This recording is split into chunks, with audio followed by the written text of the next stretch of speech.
There are plenty of films coming out this summer. Some look promising, some look terrible. Here are my 3 most anticipated films of the summer. You may be surprised to find there is an absence of robots, superheroes, and pirates on this list.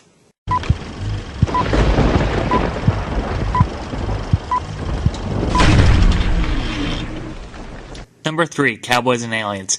The reactions to the trailer footage have been pretty positive, but for whatever reason the blunt title has caused some scoffing among audiences. It's based off the graphic novel of the same name, but it is, in my opinion, a perfect choice for a title, and I find audiences read the title so quickly they assumed it's called Cowboys and Aliens like Hulk vs. the Thing.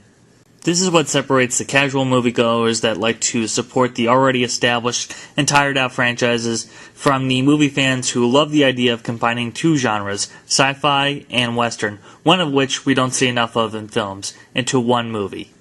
Director of Iron Man, Jon Favreau, knows how to make a well-made and polished flick, and not only does he have a creative team like Steven Spielberg, Ron Howard, and Brian Grazer as producers or executive producers of the flick, but he also has a talented cast as well. For one, you have Daniel Craig playing the classic wanted man with no name, or in this case, no memory. Then you have the Colonel, played by Harrison Ford, who rules the town and has to join forces with Craig to stop the alien forces. One of my favorites, Olivia Wilde, will provide eye candy for the flick, and actors like Sam Rockwell, Paul Dano, and Clancy Brown, aka the prisoner from Shawshank Redemption, or Mr. Krabs from SpongeBob SquarePants, round out the rest of the cast. With all these talented and creative people involved, Cowboys and Aliens has more than just a promising premise. Also, since films that are intentionally silly seem to do poorly at the box office, I appreciate the serious or thrilling tone that Favreau's film seems to be taking without depriving it of light-hearted humor. Similar to something like Super 8 this year, there seems to be something old-fashioned about it, like an old monster movie. It's ironic that the Cowboys have to join up with the Native Americans to defeat this stronger threat with greater technology. I can't wait to see this. We're coming back! We're coming back!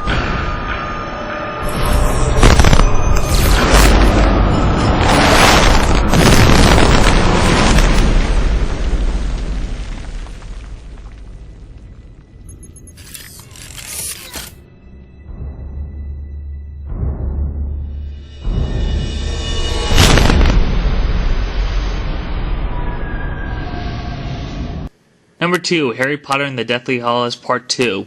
Well, I suppose I do have one film that is based off a well-known property and is a part of a franchise. Can you blame me? And more importantly, what more do you need to know? It's the last installment of a pretty solid and consistent franchise since particularly the 3rd installment, The Prisoner of Azkaban. Warner Brothers has an active part in this series, priding quality by getting plenty of talented individuals over the years. Yes, they're not perfect adaptations, and there's no pleasing the hardcore, anal Harry Potter fans, but there are many who understand that films and books are 2 different mediums, and have enjoyed the series for what it is. If there's anything that Watchmen told us, it's that being absurdly faithful to the original material doesn't always make a good movie. It's been a long time coming, and it will certainly be bittersweet, but Harry is to have his final battle with he who shall not be named, and if you ask me, it's about time.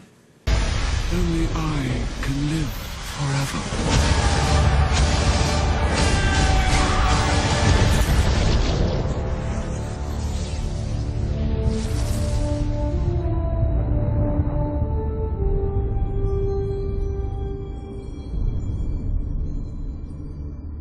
And number 1, J.J. Abrams' Super 8.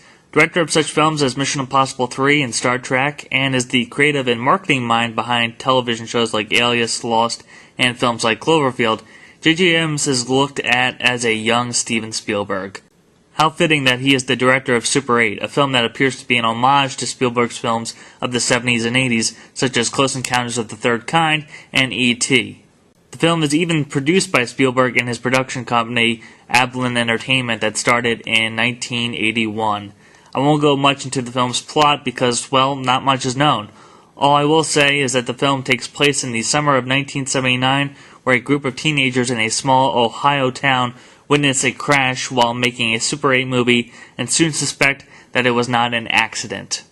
In a year of sequels, 20 superhero flicks, and films being made based off an 80s cartoon series, it's nice to see an original concept not based off another property. Okay, so Super 8 probably isn't the most original thing ever, but it doesn't look like a quick, lazy cash grab. A good friend of mine told me, I don't know, Jim, it just looks like some dark version of E.T. Considering the release of E.T. was almost 30 years ago, and this week we have our 4th installment of the Pirates of the Caribbean franchise coming out, I think we can let it slide. We have to find this thing. I don't feel good about this. Go! I saw it. No one believes me. I believe you.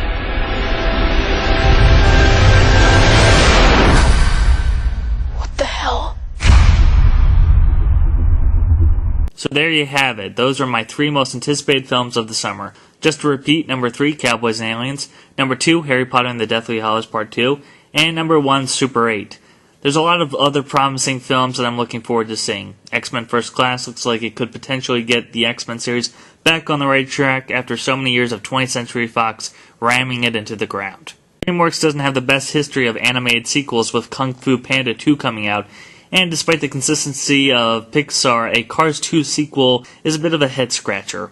Hangover 2 has a lot to live up to, and will hopefully stand alone on its own and not feel like a carbon copy of its predecessor.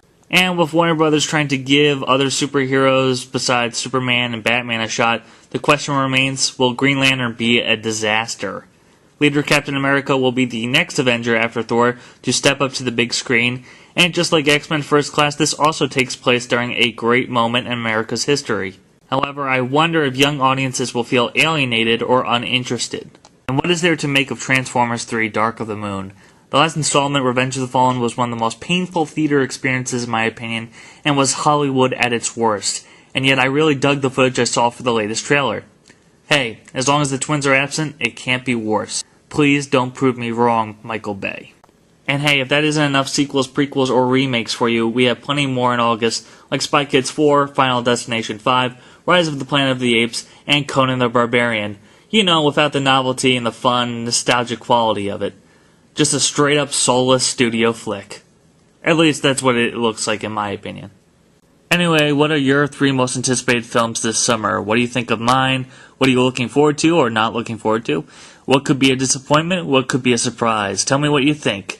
That's it from the Movie Rewind. Have a good day, folks. Until next time.